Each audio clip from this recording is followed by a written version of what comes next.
for this tournament, I played Plunder Patrol because when the deck first came out, I really liked it, so I bought it, like the first round of support, and I was like, this deck's pretty fun. And then I saw the second wave of support, and I was like, okay, now this deck is correct.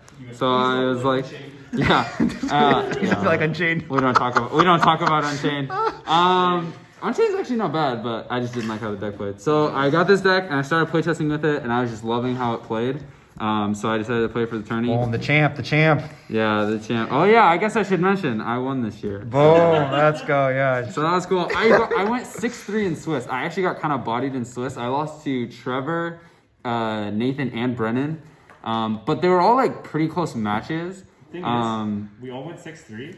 We lost to each other, and we all lost to Nathan and Brennan. Yeah. I mean, top 5 right there. Losses. Top 5 right there, yeah. Triple. So I think, but I honestly think I built my deck about as well as I could have. Like I think those matchups, I knew going in that those matchups were going to be like win or lose. Sure. They went not my way in Swiss, and then they went my way in the finals. So I played blind second, so that's going to explain some of the cards you see in here. But first, we just played 3 of all the Plunder monsters. Golden Hair, Redbeard, Bluebeard, Whitebeard. They're all really good in their own way. Redbeard's like the worst one because he doesn't like summon himself or summon something else. He just equips himself when he's sent from hand or field. The way the deck plays now, you almost never use these guys' effects to summon from extra deck because it's just kind of slow and it relies on your opponent having the attribute or in their field or grave. So like Redbeard becomes like a good card to discard if you want to then equip him back. And Whitebeard is just really good because he summons any of these when he's discarded, so that just makes him good. Golden Hair is the best one because she summons herself twice.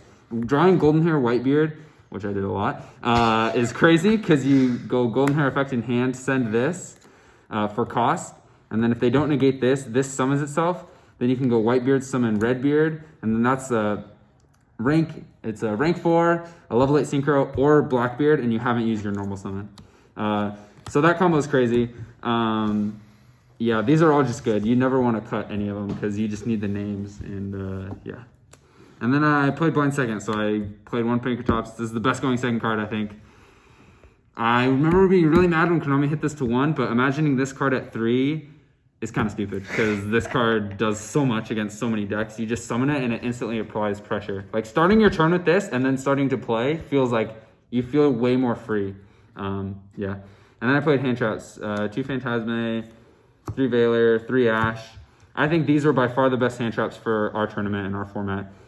Ogre could have been okay, but I think Veiler was better because of actually like negating normal summons, and there was a lot of like normal summons or just special summons in general that I wanted to be able to stop, like Girsu, like Diva, like stopping Magius, like stopping Overraptor, like this stops those, and Ogre doesn't necessarily stop those. Like it could like slow them down, but this stops those. And then Ash is just the best. This is the best hand trap.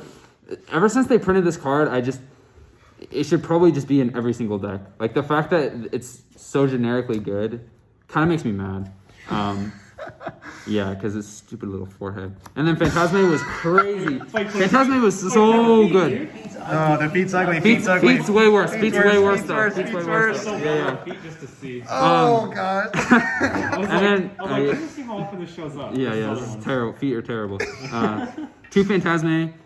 I probably should have played 3 because even though some decks didn't like summon, like Jacobs, Jax, and like Jared's, this card was so good every single time I activated it. Not even just like drawing extra hand traps, but drawing like more plunders, like fixing your awkward hands where you like have too many hand traps. Like this card was so good. The amount of times I drew like Whitebeard Desires off of it, or like Whitebeard Shipyard, and then I got to shuffle back like another Phantasme or shuffle back like a duplicate Plunder monster, was too many. Like this card was so good every time I activated it. Would definitely bump it up to 3. I think you're the only one who played Phantasme. I am, and I'm surprised by that because it's only $12 as an ultra, and I think it's it was so good. Like, it was so good. And then just having a body on board, it turns any normal summon Plunder into Blackbeard. So even if you just have one Plunder monster that you drew off of it, you can just normal summon, make Blackbeard, and then start playing. That's the one hand trap I've never had. Yeah, and then 4 Kaijus. These attributes, because they correspond to the Plunder Patrol extra deck monsters, so you can give your opponent one based on the attribute that you need. And there were some mono attribute decks, so I needed these 3 to, mostly these 3, because there were 2 mono water attribute decks actually. I needed these 3 to like be able to use my Plunder effects. So those, and then I paired it with 3 Slumber, which is good as a board wipe, but also good as discard, because you can like discard it off of your many discard effects like Golden Hair or Shipyard, and then use it the next turn to search one of these to like get an attribute for your opponent. So yeah, this engine was really good. I would maybe like cut the number, like cut down to this and choose something else, but that would be the only change I make. I really like this engine. It was really solid. Then for the other spells, 3 Desires, consistency. Yeah, Brennan said that 2 was correct. I think he's wrong. I don't think 2 is correct. Even in a 42 card deck, because I played 42, I would draw Desires. I drew Desires off of Desires a couple times, but the other card I drew was still really good. So like this just turns into Upstart Goblin at that point, and why wouldn't you play 3 Upstart Goblins? So Yeah. I don't know. I think this card's really good, and I play all like 3 of, so there was nothing I was scared of banishing. Then for the Plunder cards, the Plunder spells, I played 3 Emblem, 2 Shipyard, or 2 Shipping, 3 Shipyard and Terraforming. Oh, and I played 2 Booty too, the traps. 2 of this is kind of weird because I'm blinding second, but I didn't want to banish 1 off Desires and not have the option of searching it, because this card can be really good in like the grind game, and most of my games are pretty grindy. Like you have to play a couple turns to win. So I didn't want to banish 1 and not have the option of searching it. Even though I only actually used the effect a couple times, I think having 2 is right. And yeah, I play so many going second cards, drawing 1 didn't feel that bad. Shipyard, goated field spell. It searches once per turn. It loads your grave. It gives attack boosts. It recurs itself. Like once this is on the field, it almost always sticks, because like your opponent can't really out it without you just getting it back the next turn. So they don't want to like commit resources to outing it when they can't, and then it just stays and is constantly getting you advantage. Yeah, boo. Yeah, It's it's really well with this card, right? it's yeah. Oh yeah, that interaction is stupid. Like if you have this engrave and you equip one of your monsters with Emblem, you can just bounce the Emblem back to hand, set this for free, then re-equip it with Emblem. So Yuck. it's literally, at that point, it's just, it might as well just say you can activate this card from grave, because that's what it does. It's really good. And then 2 Shipping. This is the fusion spell. I cut it to 2 because I'm blinding second, so it's like not as much of a combo card. You don't really want to like activate this necessarily. I still did a couple times just because, I mean, it's good. Like if you activate this and you fuse like with Whitebeard and Redbeard from your hand or field, like then you're going super plus, because then you can like summon. Then you can use this engrave, you banish it to equip this from deck. And this card is nuts. Emblem basically says any Plunder monster turns into any Plunder monster in your extra deck. As long as you have the attribute, which you almost always do, because you either kaiju them, or you have a hand trap engrave, or just they have a dark or a light or whatever you need to summon. Like this card's crazy. It also makes your Plunders untargetable, so it's good like if you already have a list out, which is the fusion, if you already have a list out, you can like banish this, equip to list to it, so make your list immune to like Valor and Imperm, which is pretty good.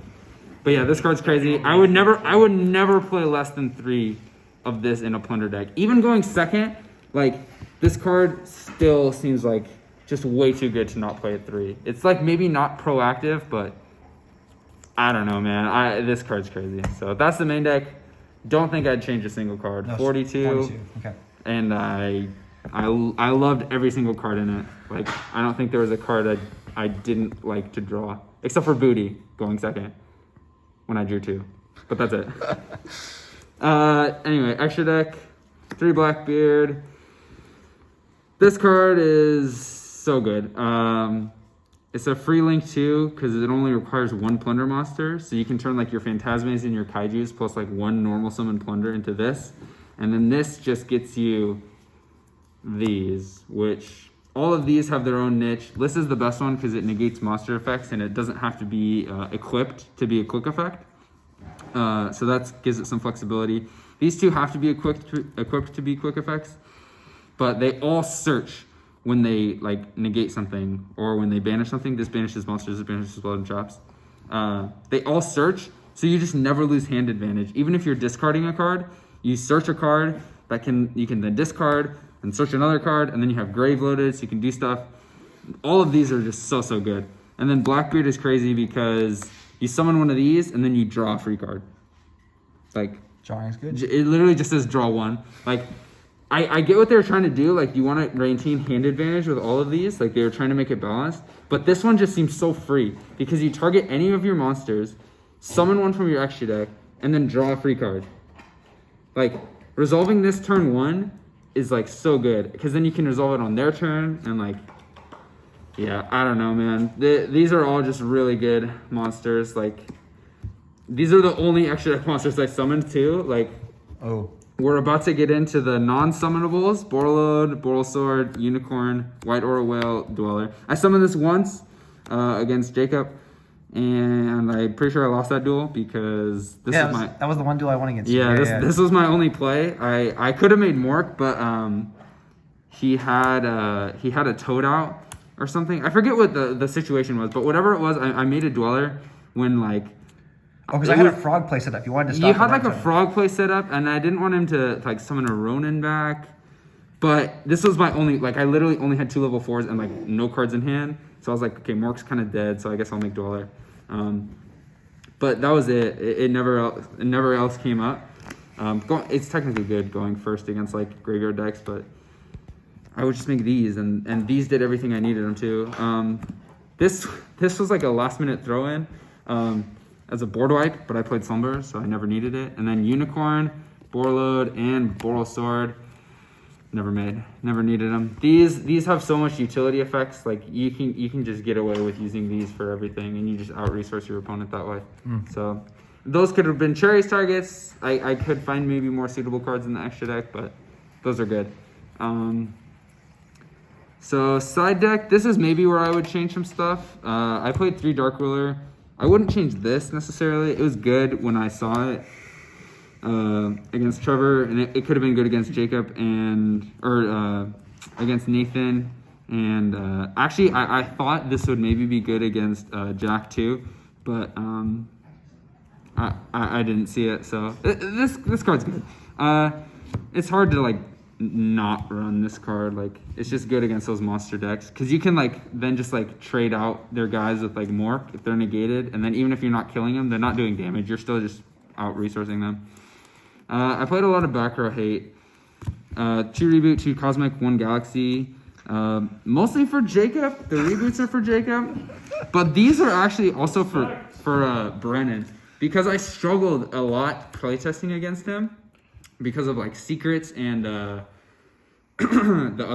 pawns trap, and I have Bran to out spells and traps, but like he would just chain the secrets and move the Mekk-Knight into the column Bran was in, and I couldn't like do it, and I had summoned another Bran, but he would just move it into that column. So I wanted like spell trap removal for like those cards. Cosmic because it's chainable to secrets if he tries to summon one back, and Galaxy because I could like target a set card that he had, and then later use this to pop the secrets, or discard this, and then banish it to pop the secrets, like on turn, like a later turn or whatever. Yeah, these are all good except for Reboot. Reboot was not that good. I could change that. Then I played Triple Judgment for going first if I thought they were gonna make me go first. No one really did except for Brennan, and then this came in pretty clutch. I think I judgmented a Gearsu normal summon. Yeah, it's also good for stopping Dark Ruler because my deck does kind of hard lose to Dark Ruler too. But no one sided Dark Ruler against me, so happy for that. There you go. And then the spice of this side deck: 3 Gizmek Uka and 1 Barrier Statue of the Torrent. So this is the anti-Needle Fiber tech. When your opponent summons Needle Fiber, you say sure, they summon Olion, then you summon this, and then you say target Needle Fiber, and you summon this from deck. So they are locked into waters, and your whole deck is water, and you can just link this off for Blackbeard and keep playing. Not a lot of people were playing Needle Fiber. I thought a lot more people were. Yeah, Camry was playing Needle Fiber, but his deck is also Mermail, so summoning this does nothing. And then Trevor summoned Needle Fiber like at the end of his combo when he already had a negate out. So I was like, put them counters on Waterfront. I was like, well, I can't, this is useless. I did resolve it against Nathan, and then I misplayed it and lost that duel. So in theory, this is crazy, but in practice, this should probably just be Gamma. I'm sorry I convinced you. I told you to do it for the meme. I told you to do it. You know, I resolved it once though, so it was okay. Okay. But in practice, there should probably just be another hand trap, like Gamma, or maybe like Floodgates for going first, because you can run a lot of Floodgates with this deck because they're all fiends and they're like mostly waters.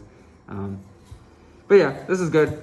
Side deck I might change a bit, but the extra in main I was super happy with. I honestly think this is like one of the best decks I've built.